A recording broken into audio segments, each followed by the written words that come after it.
future. But because we have a lot to talk about today, and we don't really have the time to have everybody do that dreaded Zoom intro where it's like, okay, William, you want to introduce yourself? And then we wait while William tries to find the unmute button. And then we tell them, no, you're muted or whatever. So we're not doing that. We are not doing that.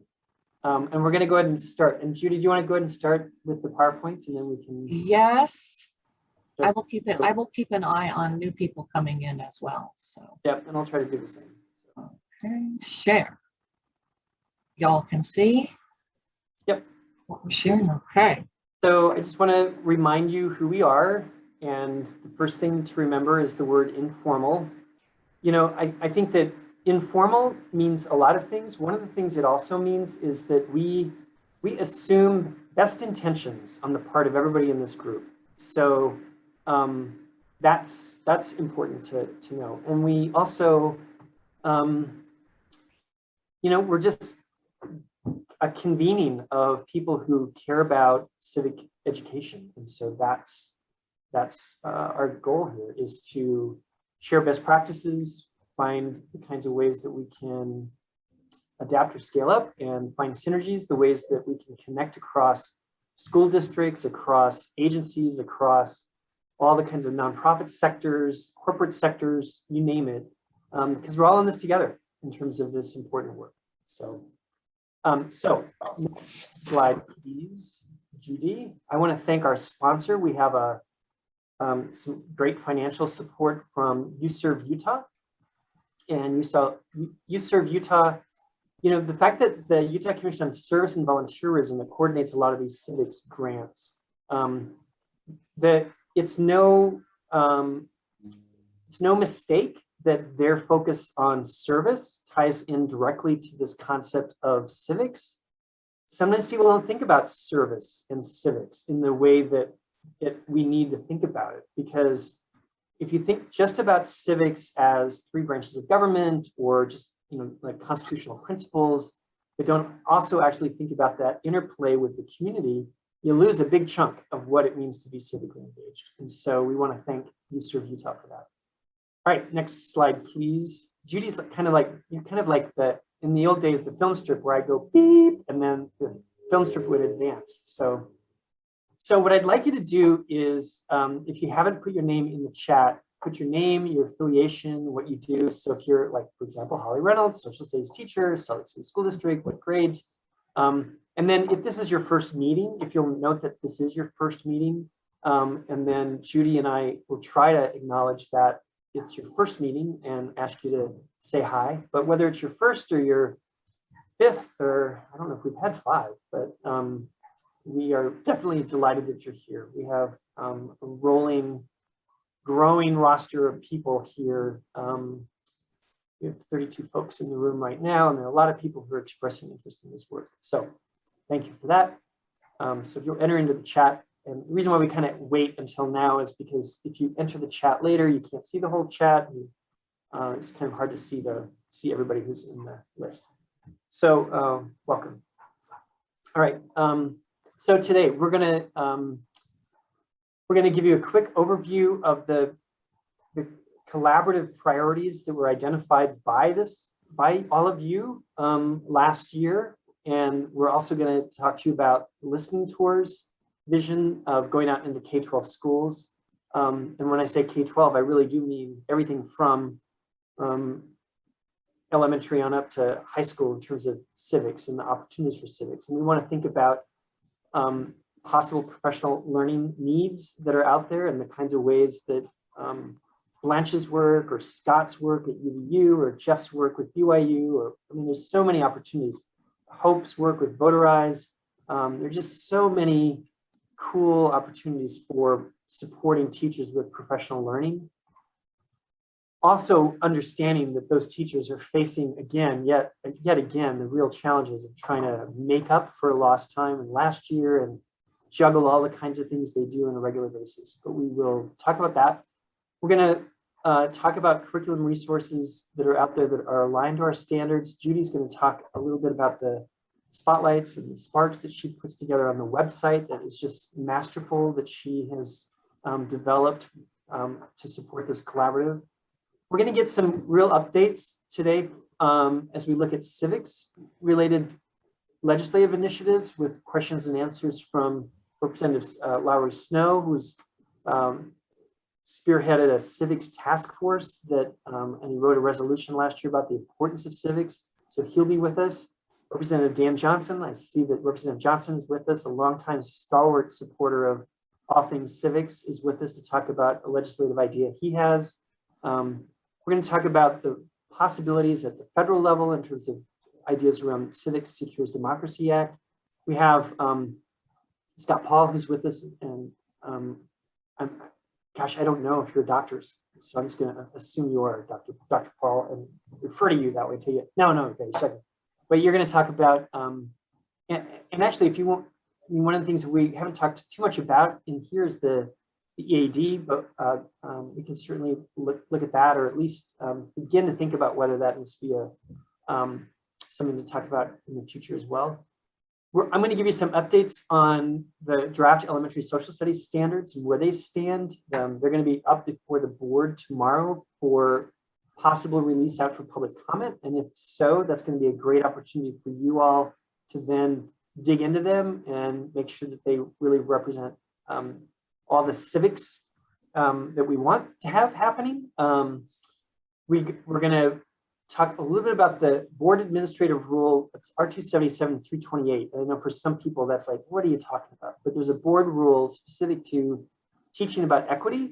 And it's raised some interesting issues. And I think we need to have some real important conversations about the fact that because having robust classroom discussions on controversial topics or contentious issues is a part of what it means to be a member of the Republic, that we can also kind of talk about how can we support teachers in navigating that and what kind of board supports you have for that work. So we'll share that. And then we've got a lot of times, not a lot of time, but enough time we hope for you to get some time looking at the separate work groups and discussion there regarding some of the questions we have in each of your areas. And then we'll report back, and we've got a lot to do in the next couple hours. So I'm going to shut up and we'll move on to the next slide. Okay. I want to remind us about what it is we're talking about when we talk about civic education. And the nice thing is that Utah has a really great statute in place that articulates what it is that we mean when we say civic and character education.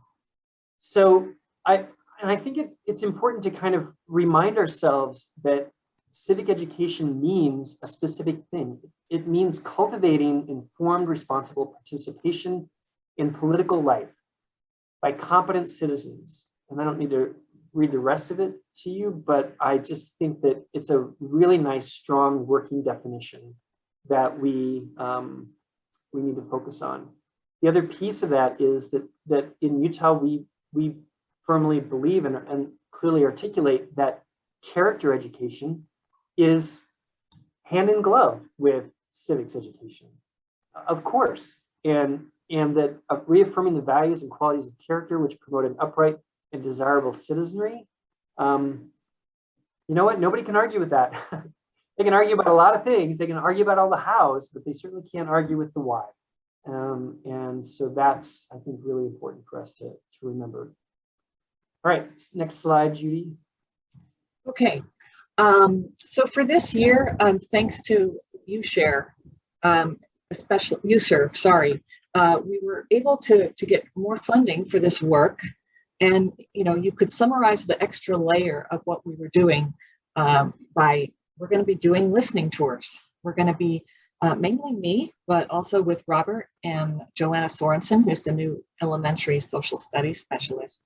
We are going to be visiting 15 LEAs or school districts around Utah and visiting with teachers and some students and hopefully some parents and administrators and getting as much feedback as we can on, first we want to know what are some exciting things going on now that we could possibly spotlight or get some synergies from. We know that there's a tremendous interest and need out there for resources and support and guidance for teaching civics according to promising practices. And so we want to really drill down and get some specificity on those needs so that we can address them. We're also going to be, we're going to build a cohort of teachers and students that we're going to follow. And we're going to give them, they obviously have to be interested in being followed and have to be interested in setting some achievable goals with respect to their doing better on civic teaching and learning. And then we want to check back with them and see what they, how they did. We are going to, as I mentioned, discover local models and promising practices. We really want to learn about any institutional or financial barriers to scaling up civic teaching. So that's a lot of the conversation with administrators and principals and so forth, because we want to hopefully try to address those if we can. And we also want we want to learn about any current or partnerships that want to happen with nonprofits around different school districts on hands-on civic learning, for example, including any participation in simulations programs. And for this work of the Utah Civic Learning Collaborative, we want to recruit more teachers, more students, and administrators so that as we're pounding away on our priorities, we can make sure that we have ears to the ground on what needs to happen, what wants to happen, and getting that critical input. So those are the objectives. To date, I can show you can sort of see this map over here. Welcome to my life. There's a map here that shows, with these cute little pins, shows which LEAs or school districts want already to be part of these listening tours. So right now we have 8 that are ready to rumble. And it's a nice mix already, but we want 7 more. So in the course of this meeting today or in the chat, or you can always bother me, reach me. We want to know about LEAs that want to do the listening tours so that we're really following the brain of what's going on in that LEA. And maybe those LEAs have a big appetite to do more. We want you involved in the listening tour. So yeah. I just want to say, if you're new and you don't know what LEA means, local education agency, so school districts. So we're just looking for public charters or school districts. We have 41 school districts and then lots of public charter schools. And since this is all about K-12 education, although it certainly is pre-K to 16 and 20, we're looking at how we can support those local school districts. Okay, thank you, Robert. Now, to be eligible, the school district or LEA, it's nice if there is a curriculum specialist, someone who's minding the store when it comes to civics, but it's not necessary. It's nice, but it's not necessary because there's plenty of smaller school districts that don't have that. And so that's okay. That's just as important to understand and help seed growth. Okay, we want certainly more geographic and demographic diversity in the school in the populations that are part of the listening tour. We've been keeping an eye on that, but we want to continue to keep an eye on that. Obviously, as I mentioned, the school district and the community of educators and administrators and students and ideally parents should have an interest in wanting to go the extra mile and take some bold steps to improve their teaching and learning about civics. So that's kind of oopsie, here I go.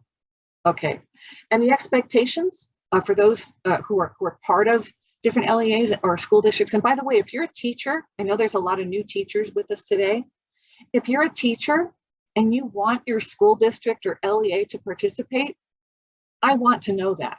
That's really important, okay? It takes a village to get this stuff done. And I love to see the interest on the part of teachers and students and parents. And Alexis has already put a name of a school in the chat, and you're welcome to do that. I mean, that would be great. I mean, I think that just enter that info right in the chat. We'll have it as a record. Good, good, good, good. Okay, expectations. We try to keep the expectations of the school district's LEAs really doable because we know that they're slammed and that there's a lot going on, especially as we're hopefully coming out of the tail end of the COVID pandemic. They're going to need to complete a preliminary survey. It's designed to pinpoint current practices and support for innovative civic teaching and learning. They would do an interview on Zoom or preferably in person. And we would make sure that those visits are COVID safe. And they would have to have a willingness to invite social studies teachers or other teachers. We're very interested, you'll hear today, we're very interested in the growing opportunity to teach civics and cultivate civic dispositions across the disciplines, even math, okay, geography, you name it. Let's really keep an eye on that. Some of you are nodding because you know that that's a really important opportunity. You have to, that person has to be willing to help us recruit people and students also. So before I go on, and I'm going to introduce you to Scott Paul he's going to give a 5-minute overview of what's been going on at Utah Valley University. I would love to hear if any of you guys have some quick questions about the listening tours. You can just unmute yourself. And or, I mean, honestly, quick questions. We're certainly going to want to know what would you like to know? And we'll figure that out as well. But first, just to clarify what questions you have about the listening tours. Okay.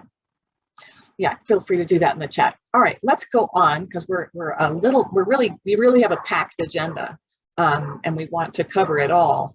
We want it all. Now, Judy, that was not called wait time. See, in education, you give people at least a little bit of time. But now all we're saying is just put it in the chat if you've got questions or you want to participate or you think the listening tours sound awesome. You know, yeah, and I'm already seeing in Discovery. I mean, I do think that parents are a always huge part of this, and we want to make sure that we figure out how to take. You know, it takes a village to do this kind of civic work. So, good point. Wonderful.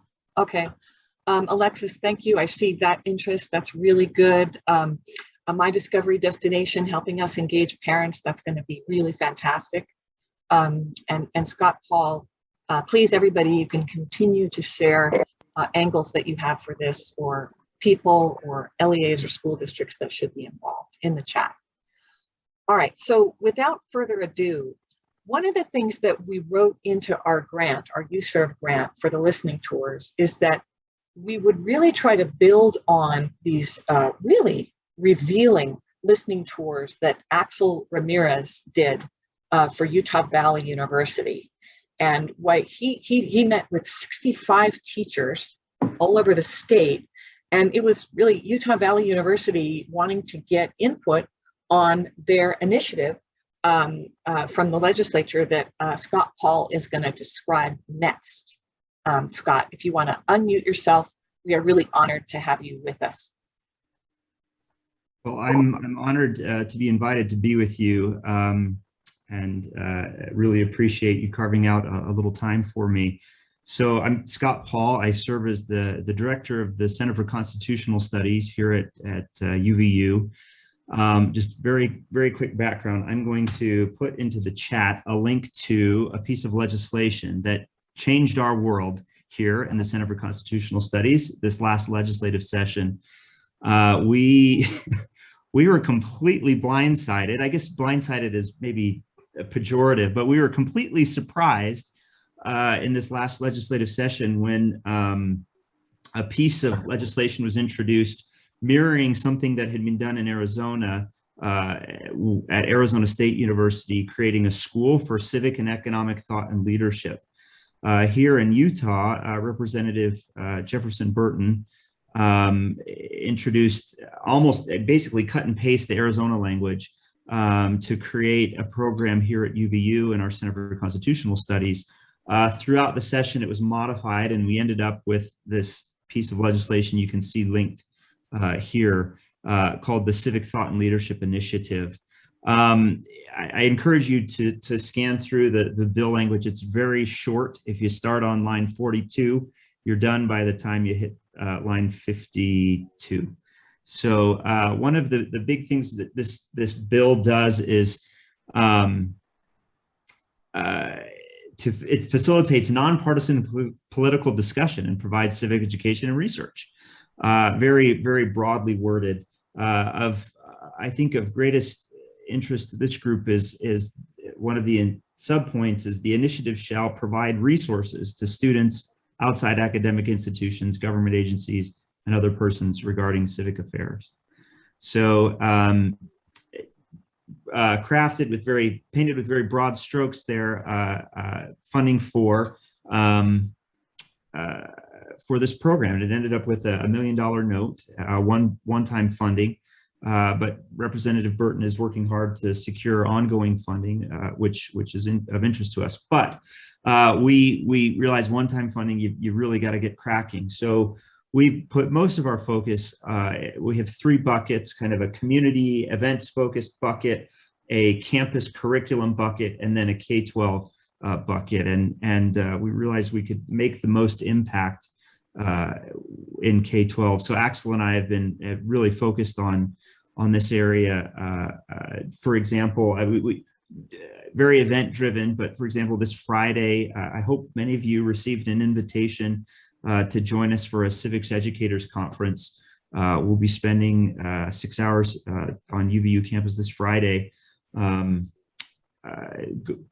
working through a number of different sessions. Some are just focused on helping teachers develop their own civic literacy and personal knowledge. Some talking about presenting lesson plans. Actually, Jeff Noakes, who's on this call with us and is a great friend of our constitutional literacy initiative here, and a key part of that will be presenting. And we'll present a couple lesson plans, kind of ready to use material on of relevant issues in the civic space. And then we're also inviting some friends from the Educating for American Democracy project, one from ASU, Adam Seagrave from ASU, and then Louise Dubé from iCivics, who are both on the EAD executive committee, to come and tell the history of the EAD project. Is something we're incredibly impressed by here in our center, and are eager to get the word out about. But our project, as the bill indicates, is here to provide resources to students in academic institutions. So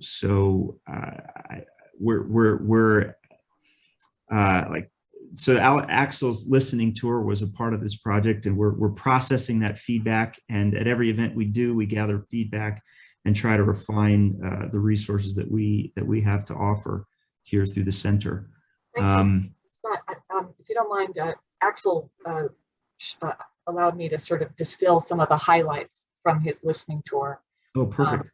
And I thought I would share that. And I think what I'll do, because it was so eye-opening, his listening tours, that I'm going to just see if he'll allow me to share the full set of feedback from teachers on the website, the placeforall.org website, because it was powerful. But just a couple of highlights from there.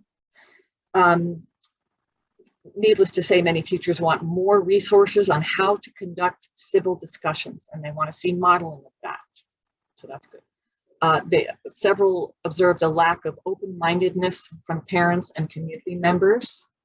They would like to build patriotism while still allowing for tolerance of different views.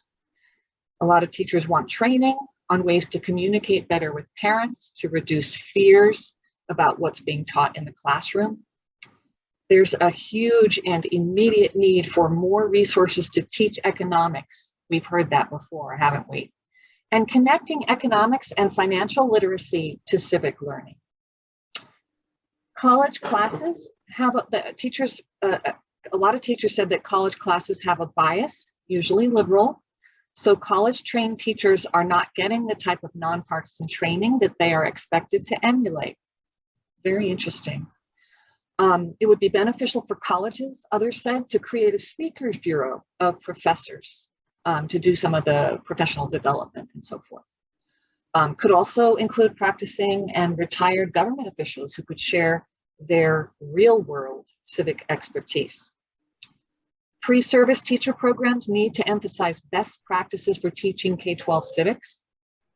They want to see more opportunities for students who excel in civics, and those should be promoted by colleges and the legislature. Many mentioned a lack of time to teach, devoted to teaching civics.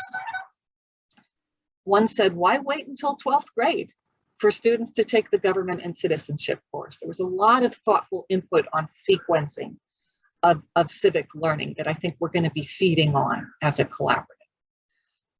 There's a lot of interest in strengthening participation in the simulations programs that we're all big fans of, like We the People, Project Citizen, Peer Courts, Boys and Girls State. Something that I loved, an angle from rural schools, that smaller schools actually have many advantages associated with teaching civics. For example, students from small school districts usually know the people that are on city councils and school boards and county government. So build on that. Finally, need to find ways for students to see a variety of opinions in schools where there is a lack of political diversity among the student body. Okay, whoopsie, I skipped one. So I'm gonna let you guys kind of digest that and muse on that, on some of that input in the breakout groups, because there's obviously a lot of food for thought there.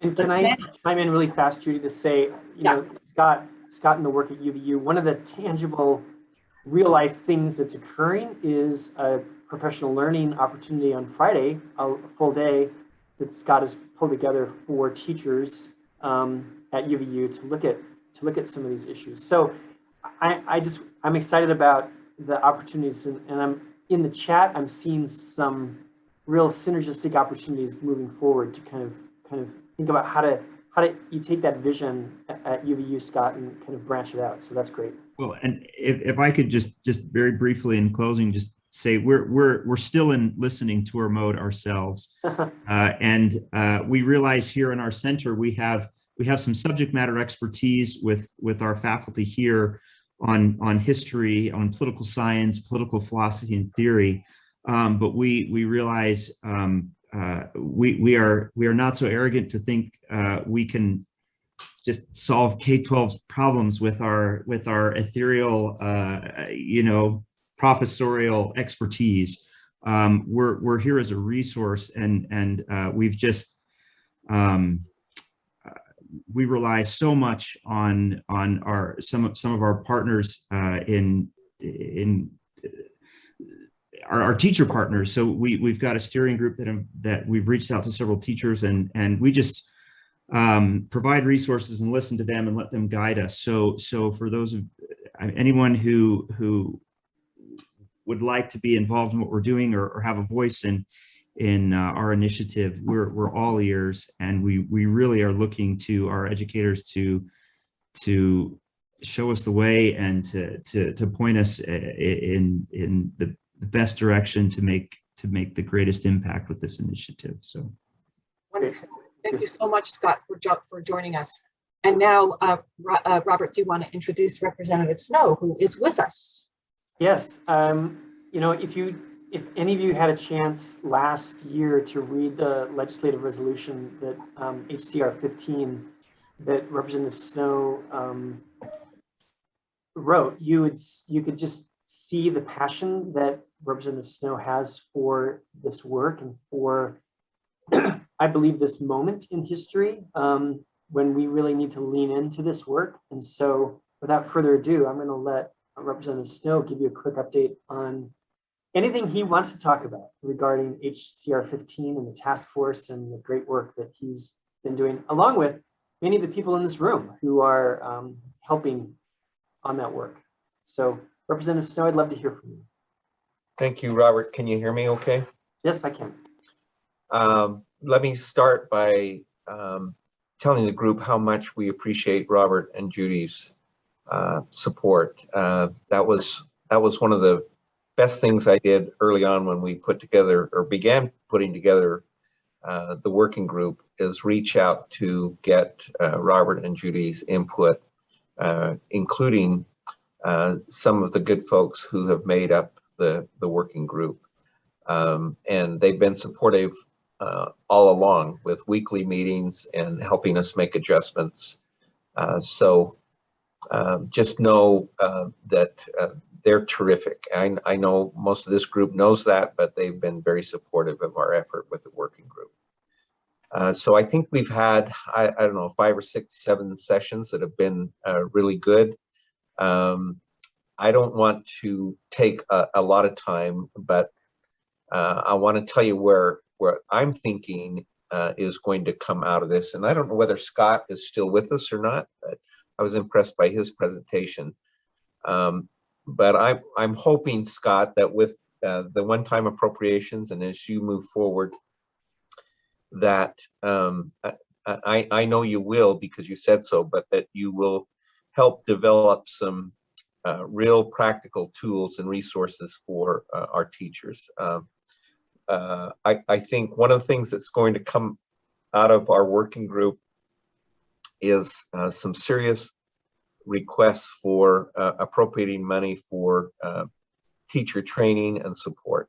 And one of the things that we learned by a survey that was taken not by our group, but by an independent company that did surveys of teachers and parents in the state of Utah. Of all of the courses that their children attended in school, they rated the importance of civics education as incredibly high, higher than I would have anticipated. And I think a lot of that's because of the times that we live in. And I think people are becoming more aware of how, in some ways, how fragile our democracy is or could be without making an investment in our young people. And I think in order to fulfill the desires of our parents, we need to have teachers who are trained and also are given protections. And what I mean by that is build in some backstops that protect teachers from undertaking some of these issues in the classroom and not allowing them to have their jobs in jeopardy. And I'm not talking about I'm not talking about even controversial areas. I'm talking about taking on historical issues and current events that are important to the discussion of civics, but having some protection in the form of training and support. One of the best presentations that we heard was from William Shields, and I don't know whether William is a part of this group or not. Judy and Robert, you could let me know, but Yes. I thought you right now. Yep. I thought his presentation was excellent. And in fact, I said, William, I think after yours, if I were a teacher, if I were a new teacher, I would love, I would absolutely love to have the benefit of your training experience in dealing with controversial subjects.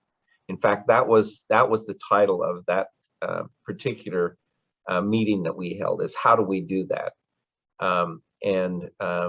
And William, you did an outstanding job. And one of the things that you did was talk about how teachers avoid ever letting the student know where they're coming from, their own political position, but keeping things academic and as neutral as possible, and yet still having a robust discussion. So I'm hoping with Utah Valley University and with some appropriating more money in this area, that we can provide the kind of training and resources that would help our teachers as they undertake what the parents in the state, and I believe, is one of the most important subjects, and that's civics education. And Robert, I got on the tail end of your discussion about defining civics education, and I think you said it goes hand in hand with character training, and I would like to see character continue to be part of the civics education. I also think that you're going to see some legislation. In fact, in our next meeting, we're going to invite Senator Fillmore. He's running a bill. He is coming at it from a little different place, but a transparency bill that allows parents to have some pre-notice, so to speak, of what areas are going to be covered. And with the benefits of technology, those can be put online at the district level. And I kind of like what he's doing, and he's asked me to be the House sponsor. I haven't seen the final details yet, but I really like the idea. And I also like the idea of it being, hold on just a second.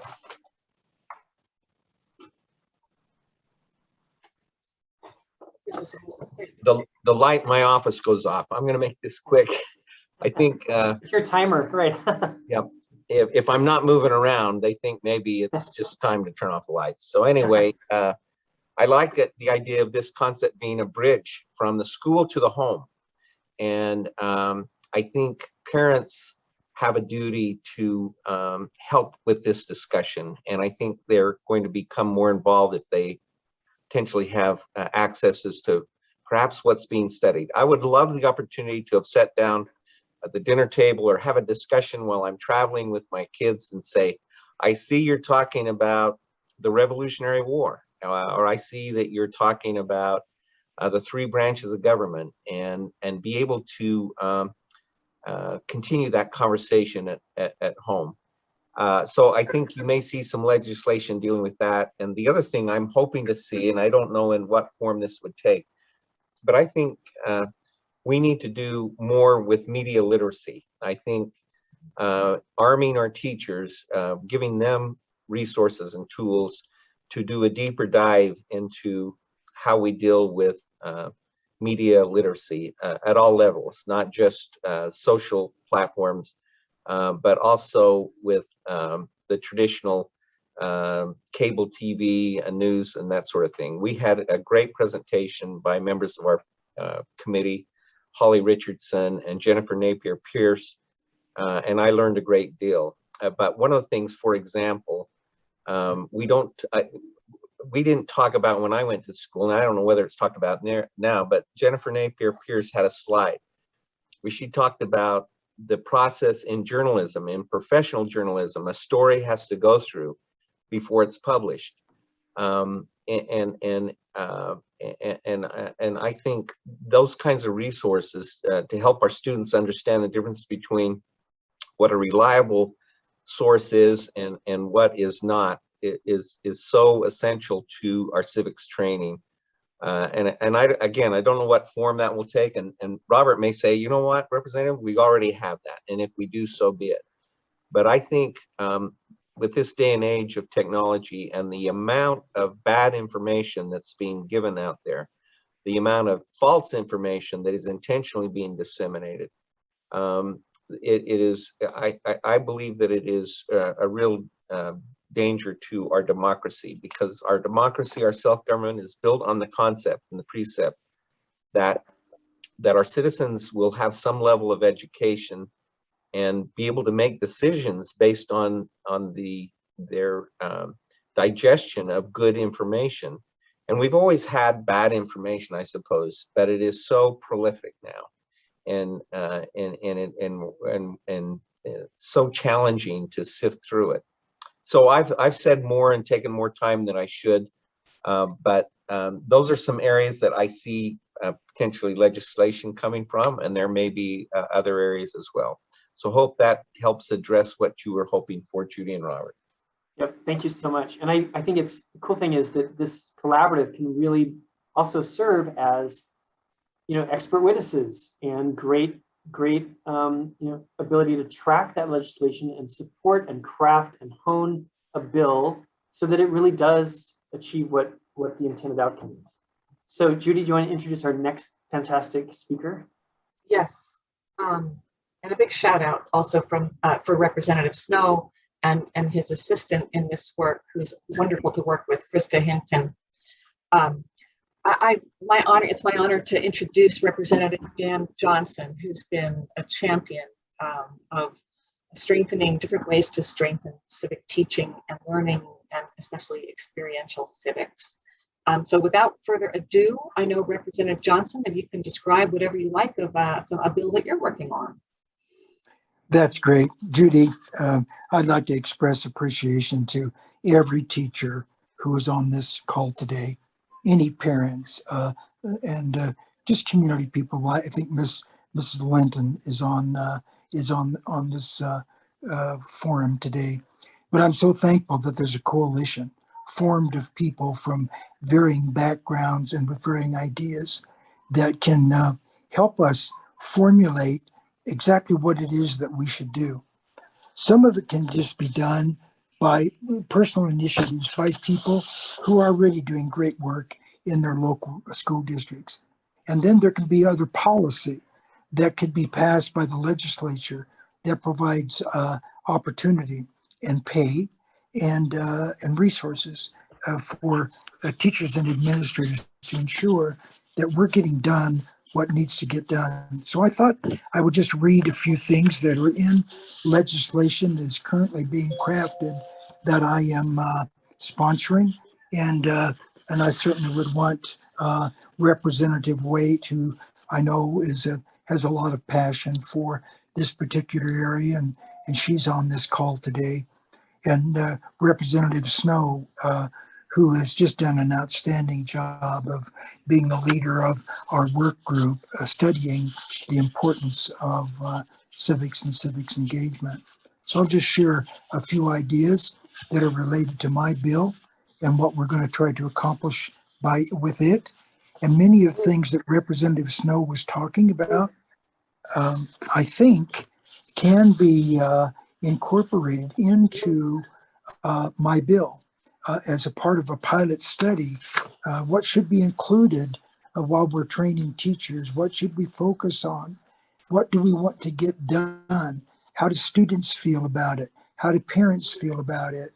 And then be able to scale up from a pilot project to scale up the best civics education program in the United States of America. Why can't we do that right here in Utah? And why can't we run a pilot project for a few years to make sure that we are getting all the elements in it that we need, and then provide that scale up opportunity? So here you go.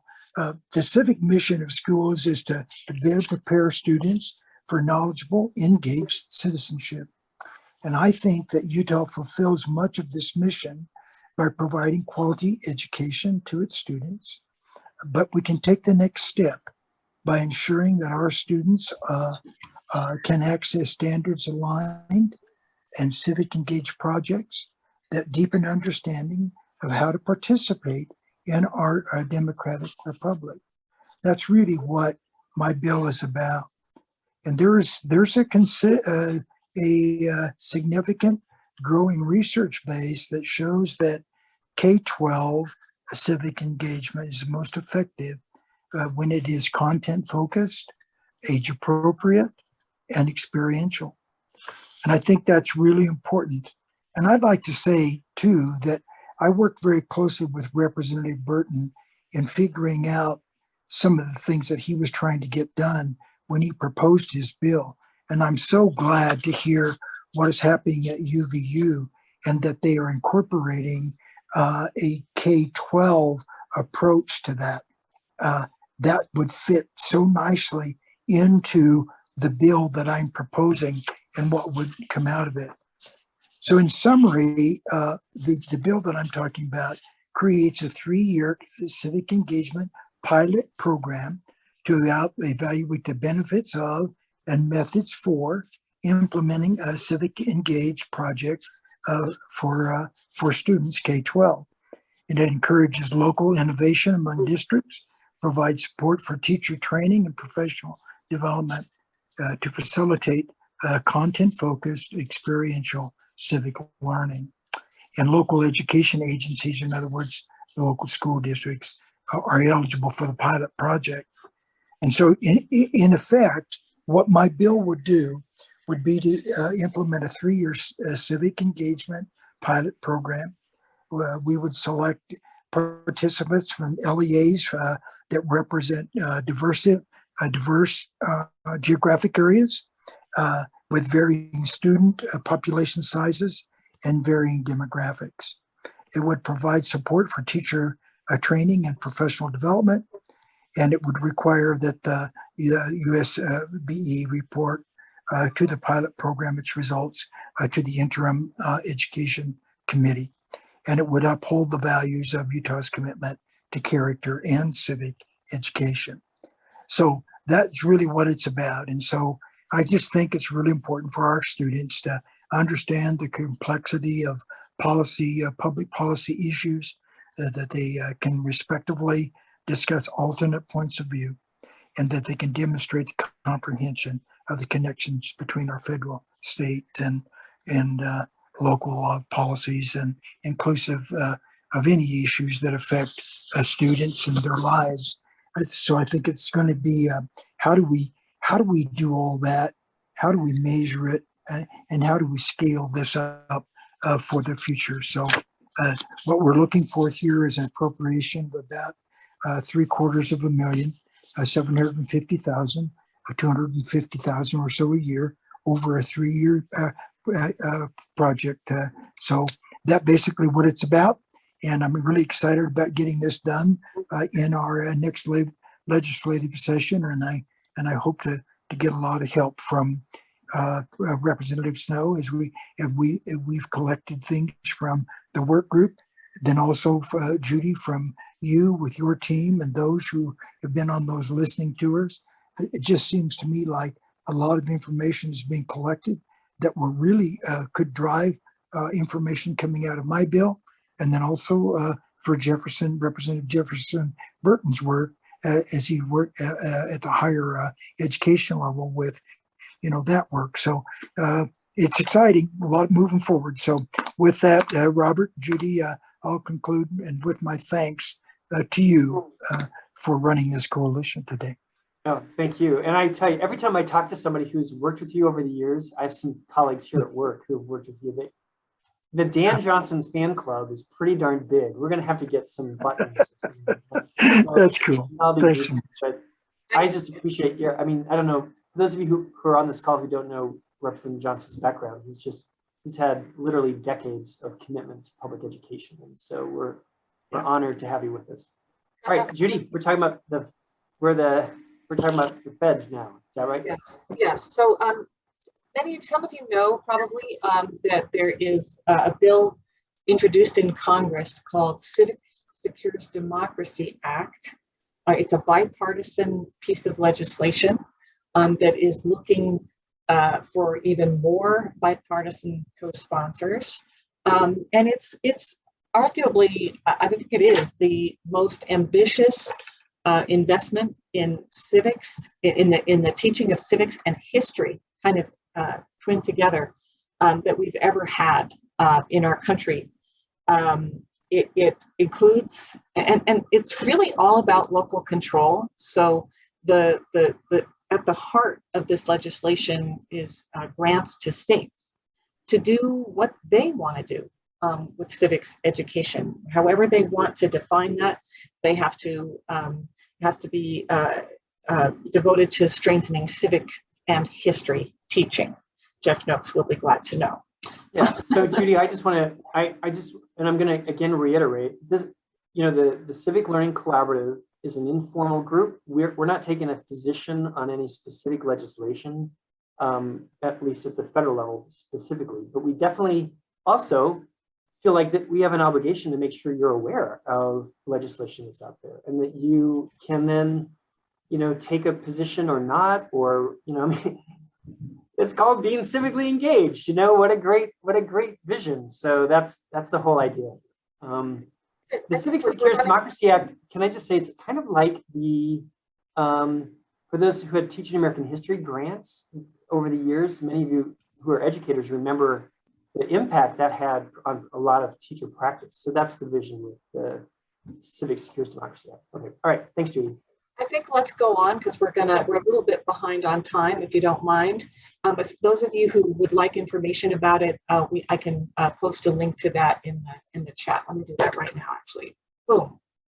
Okay, you get that. And then you can learn more about it. Okay, let us go on, Robert, to some updates from the Utah State Board of Education. Yeah, so tomorrow in board meeting, we will, so we can advance the slides so people can see that on the PowerPoint. So the pre-K 6, so these are the draft elementary social studies standards. Those are up for consideration by the full school board tomorrow for release for public comment. So if the board approves their release, then they will be out for 3 months of your ability to dig into them and give feedback. And what I love about the process of things like the standards process is it's all about us together collectively creating the best possible standards for Utah kids. And it's a very slow, methodical, transparent process, intentionally so. And so, so we will see what happens tomorrow. I'm, obviously hopeful that we can move forward. I know John Arthur is on this call. John has been working tirelessly over the months on the standards work, and probably other people on this call as well who've helped. We've had lots of eyes on them, and we want more eyes on them. So, so one of the visions is that there would be a civics strand in K6. That there are civic knowledge and civic dispositions in those standards, and what we want to do is make sure that you will get on them. Now, Alicia's in the chat has asked if the standards we posted on the State Board of Ed website, and they are actually already available on the State Board of Education website. And Judy, I think if you can find that link, if you can. Yeah, I put it in the chat. It's okay. The link that starts with civicclerk.blog. So everything is there. You're going to also see already one board member's position regarding the standards can also be very illuminative of what public feedback may look like in the future. So regardless of whether they're approved tomorrow or not to move forward, the draft that is there is certainly available for you to look at. We just don't have the next step that will happen is if they are approved for public comment, then we've created we hope easy to use online survey where people will be able to dig right into the standards and refer specifically to each standard that they want to talk about and post comments, ideas, decide whether something's essential or not. And then, with your lenses, as you look at the standards and you think about, oh, how can this support the work that I'm doing? How can this reaffirm what I'm trying to do with Foundation of Valley Forge, or what our work with Utah citizen diplomacy, or is there enough emphasis here on the role of the family or media literacy? All of your different lenses are going to be wonderful to use and look at as we move forward. So that's that piece. There's also been guidance on the board administrative rule for R277-328, which is the bill specifically discussing the board's response to the pressures to respond to all of the tumult over critical race theory. And so R277-328 is the board's response, and the board is working on additional guidance regarding that rule. But the board rule itself still, it's important to know that the board rule within that board rule itself, it still reinforces the concept of the free marketplace of ideas, which is the bedrock foundational concept at the heart of public education. And so I think that's a very gratifying thing to remember. what is also then important is for all of us to think about how do we help support teachers in engaging in the appropriate conversations with students, but to do so with that transparency that Representative Snow was talking about before, with making sure that things that we provide for teachers are developmentally appropriate, age appropriate, that we make sure that our own biases, as William Shields talked about, isn't it wonderful when kids cannot figure out where you stand on an issue? That's fantastic, and that's where students get to decide for themselves. One of the things that the Sutherland Institute study that came out earlier in the year was the very large sample size of people in this state who wanted to make sure that we help students learn how to think for themselves. What a beautiful civic vision of making sure that students are able to engage civically as informed citizens.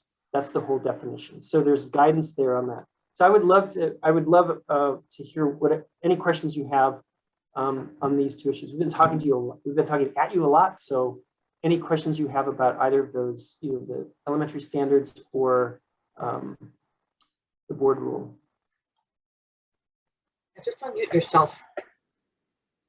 Any thoughts or questions?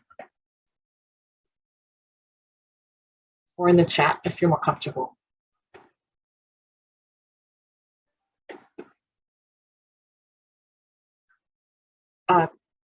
Shall we go on? We can always come back to that. Okay.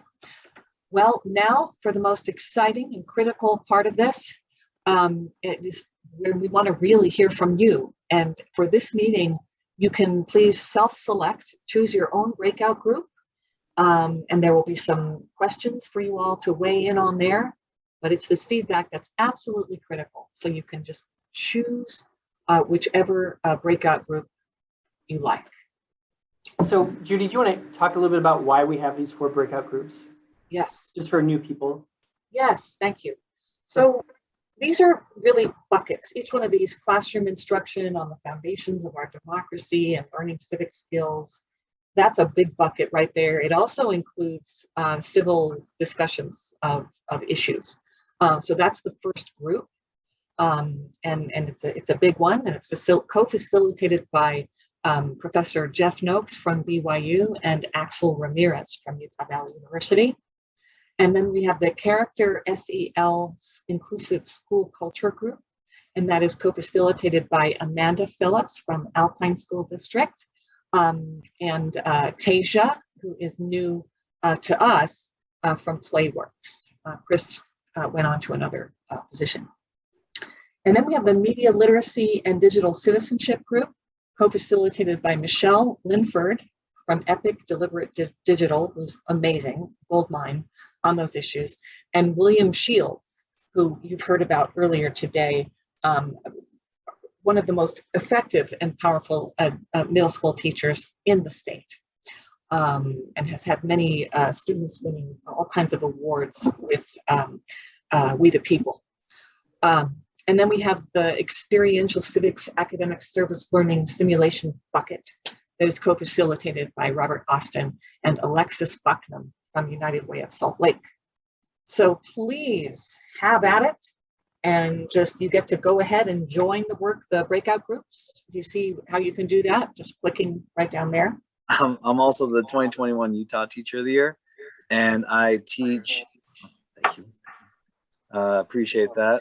But I have the benefit of being able to teach all subjects to my kids all day. So making connections between civics and social studies and science and mathematics and language arts, it's something that I get to do all day long. So I'm blessed that way. That's great. Holly, would you take a second to introduce yourself? Hi, I'm Holly Reynolds, and I am a social studies teacher at West High. I teach U.S. government, U.S. history, and AVID right now. So. All right, great, Holly. Stephen. So I'm Stefan Seabury. So I'm a world history, World War II elective, and AP US government teacher at Providence Hall High School on the south end of Harriman. I'm also a Utah Teacher Fellow, which is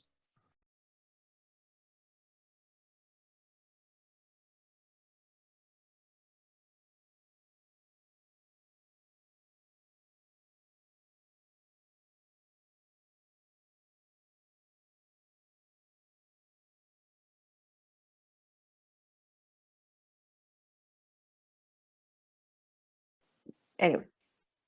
Oh, we're being recorded. Okay. Just a brief introduction from everybody, even if you know each other or even if we've interacted before, just for the record. I'll just go ahead and start. I'm Michelle Linford, Executive Director of Epic Deliberate Digital. We have been spending years on digital citizenship and media literacy, part of a national coalition on media literacy. And this year we are building, we've built a course on digital wellness, which includes digital citizenship and media literacy as part of the course. So that's a little bit about me. William, why don't you go ahead? I'm just going to go down. Sorry. I'm going down the order of what I'm seeing on my screen. Oh, no worries. So my name is William Shields. I'm a teacher at West Jordan Middle School. Teach both United States history, but also in American institutions and issues course. I'm a part of Representative Snow's legislative kind of work group and kind of looking at civic education. Really awesome experience there. I'm also a part of another legislative work group down at UVU and how to incorporate more economics into social studies curriculums, which is that's a difficult one, but that's an awesome one. And so love to.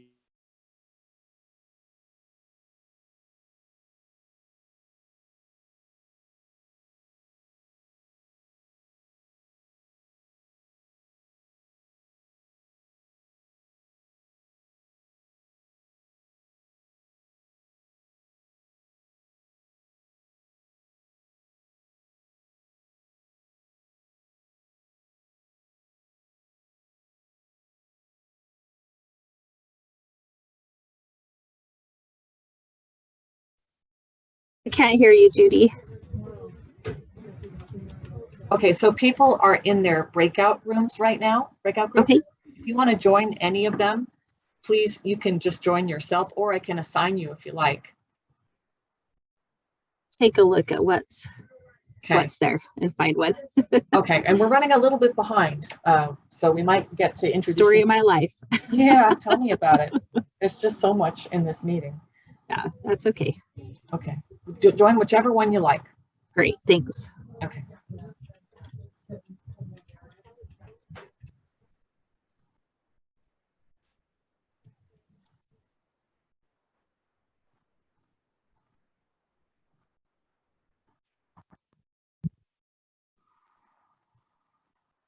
Well, as I mentioned in the other group, I would love to see parents involved in that. And we would be happy to help reach out to parents wherever the schools are, and let's really give parents an opportunity to be a part of the discussion and hear from them.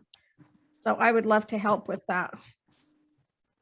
That's great, thank you. And Shirley, you can think about some of the ways that we might be able to do that. We can talk more offline, but I mean, if you've got identifiers in different areas or different districts, or people who participated with your organization, that might be one way to do that. But that's it. I love your lens, so thank you. You're welcome.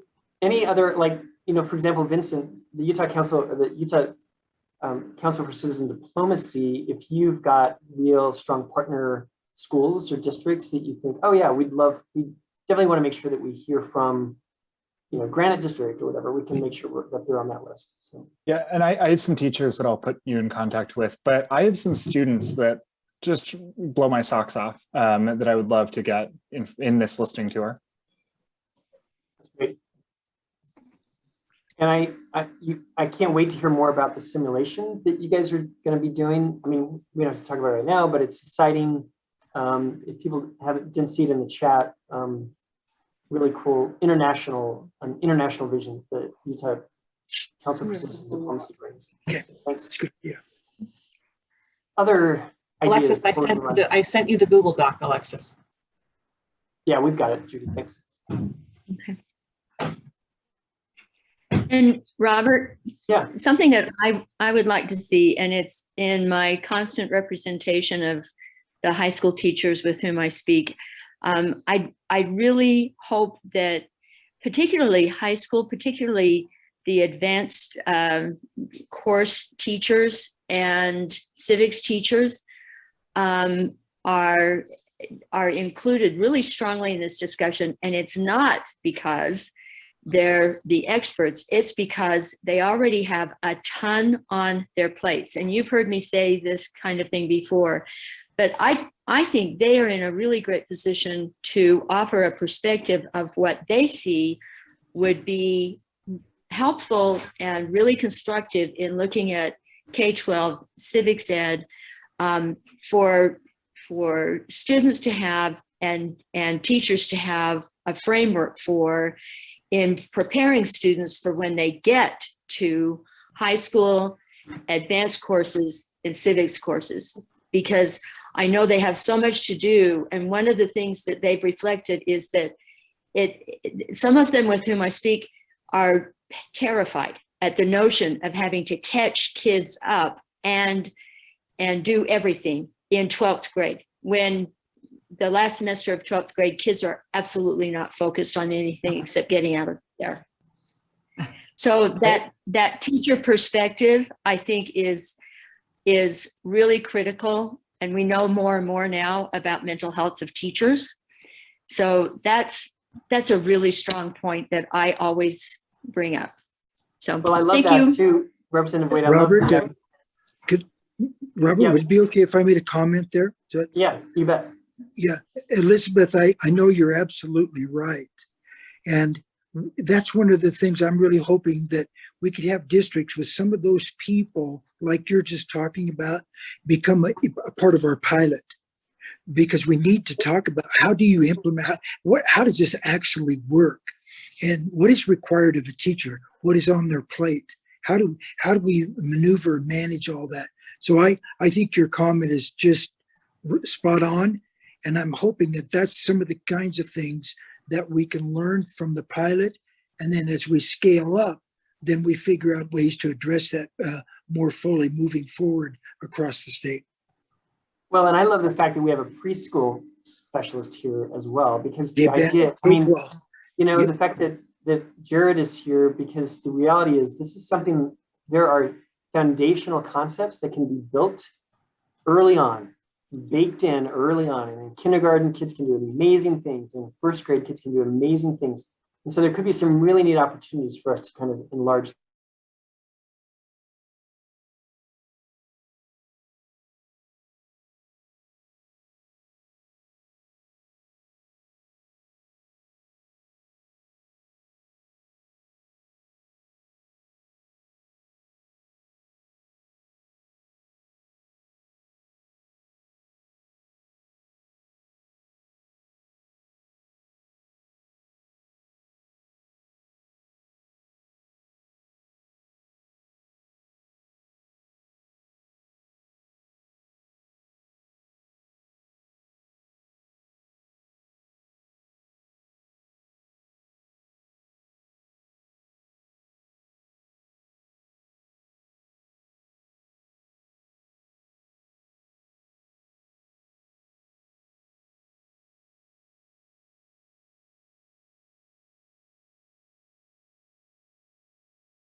And I was absolutely shocked by the friendship between political opponents. Like everything in the news and everywhere. I mean, and it was a lot better then when I was a kid than it is now. I mean, today it's just the craziness, you know, and hostility is just so rampant. But at the time, I remember thinking, wow, these guys are friends.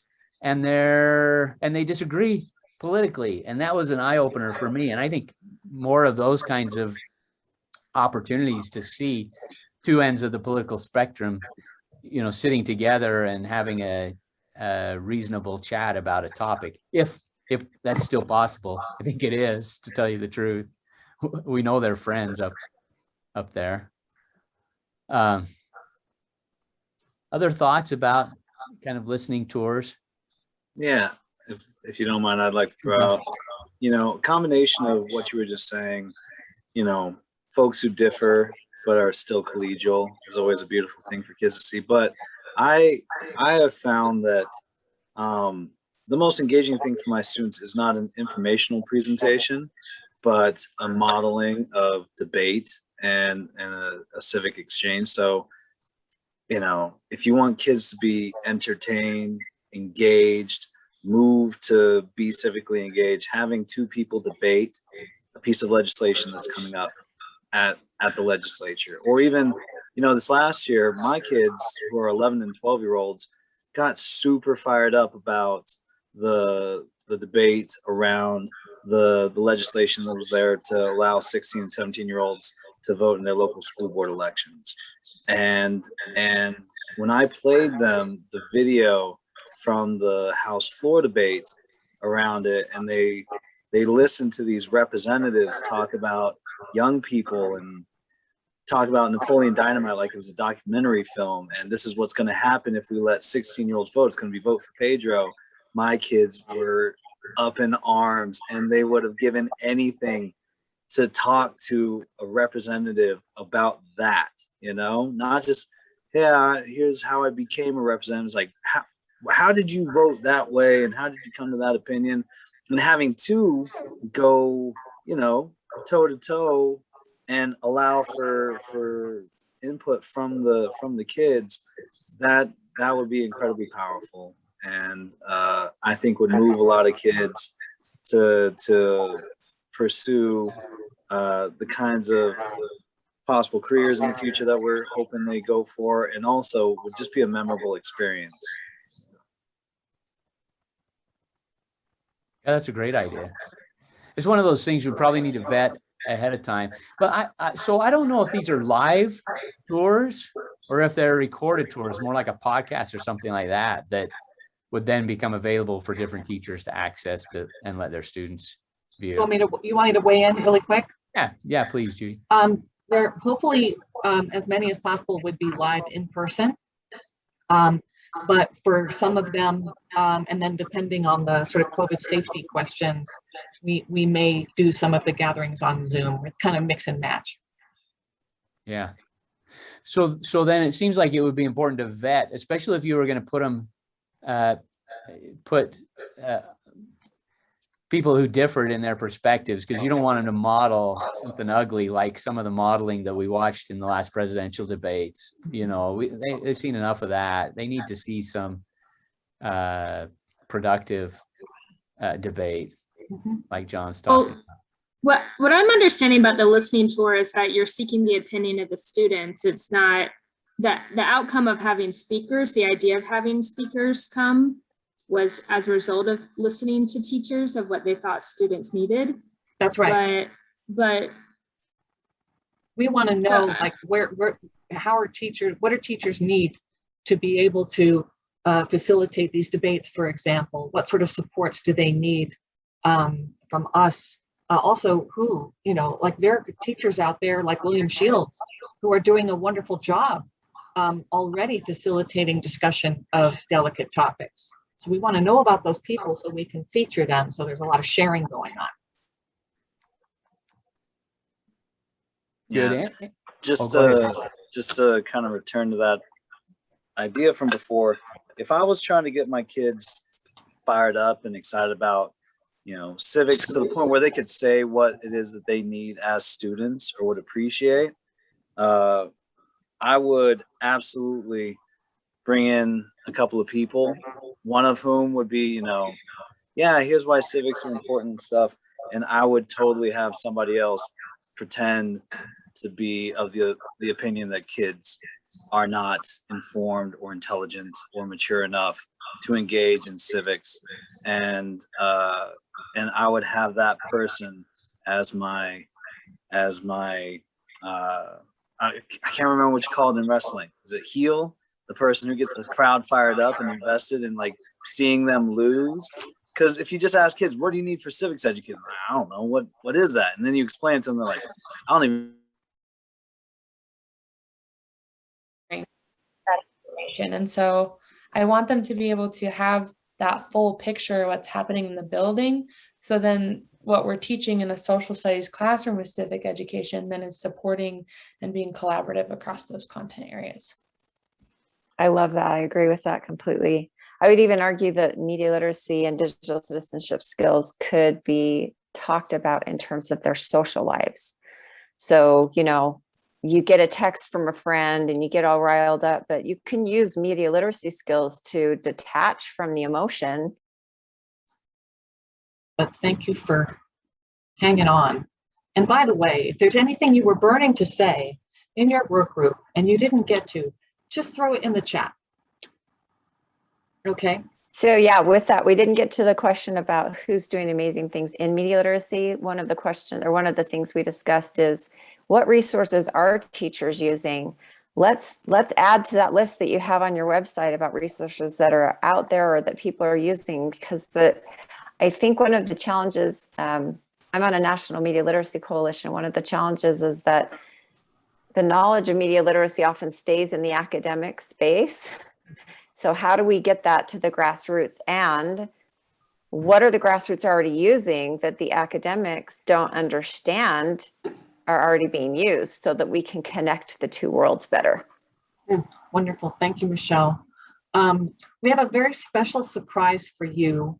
And I think we'd like to make this announcement, and Robert, if you could introduce Joanna, and then we'll come to the sort of any like one big highlight that came from your group. You can share it after that. So Robert, take it away. Yeah, so if you want to be thinking about what you think will be most germane to share out, we have a new person joining us. 15 years ago, I was working with a team of folks to craft elementary social studies standards. I used to walk into the State Board of Education feeling like I had a job more important than the governor, and I still do. And that's because social studies is really how we transfer what it is that we believe in through generations. And so our standards are really where we pay attention to that. And there's nothing more important than grounding those standards in the early grades around history and civics and character and economics and political science and all of the important things that help kids kind of make sense of the world. And I worked with a teacher, an amazing teacher who I lost touch with over the years, but who was she was rocking in her classroom those years. But 15 years ago, she said she'd like to have my job someday. And lo and behold, 15 years later, I'm able to actually still keep my job, but still add another person to my social studies team of 2 now. And I'd love to introduce Joanna Sorensen, who is the pre-K 6 social studies specialist here at the State Board of Education, who's going to be a delight for all of you to get to know and work with. So Joanna, do you want to say a few words?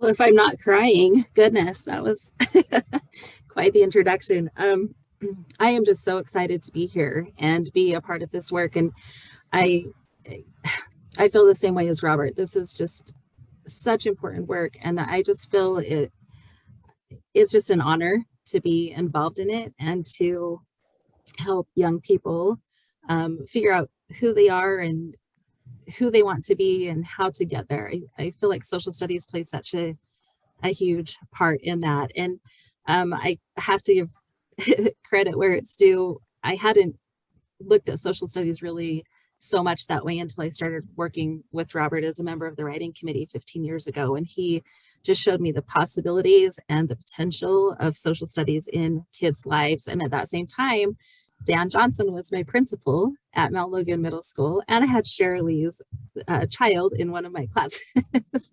So this is kind of coming home for me, but I have had such great mentors in education to get me here. And I hope that I can not fill these shoes, but live up to these expectations and make a difference with all of the rest of you. So thank you. It's so amazing to be a part of this. Awesome. Thanks, Joanna. All right, Robert? Judy. Yes, yeah. Robert, I just want to say I had the opportunity to watch Joanna, teach kids and to implement standards carefully and to evaluate her work and make a difference on purpose. And you've hired a great person. She's going to really be a wonderful person to help with the development and implementation of social studies across our state. Thanks, Dan. 100%. Thank you all. I know I created some confusion with taking you to 5:30. Have no fear. It's 5 o'clock for crying out loud. Let me say thank you all for being here and for contributing so much. There's going to be a lot for us to work through, your amazing input and feedback, and we're going to find even better mechanisms for sharing all the great resources that you have and building more synergies.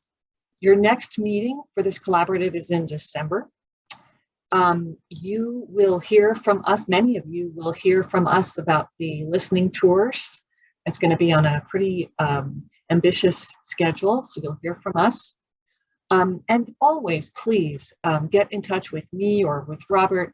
If you have a good idea for a spotlight or anything for the teachers newsletter, which is called Spark Civics, please share that with me. Just thank you. Thank you for your energy and your passion for this issue. We will make sure that we build on that as best we can.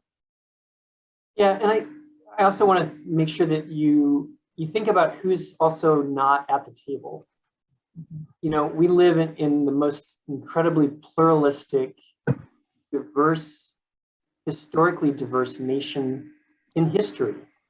When the Olympics happens and the countries march in, you can usually tell where people are from for the most part, but not the US. The US walks in and you see diversity just there in a beautiful example of humanity. And we need to reflect that level of diversity in this group as well. And so reach out, folks, and think about the kinds of ways we can enlarge the table, because we're all in this together to make a difference for kids, and to make a support for educators. And I just want to, again, thank you.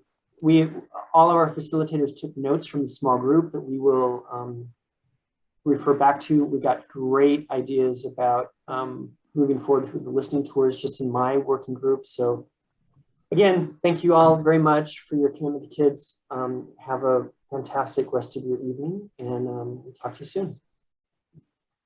Bye-bye.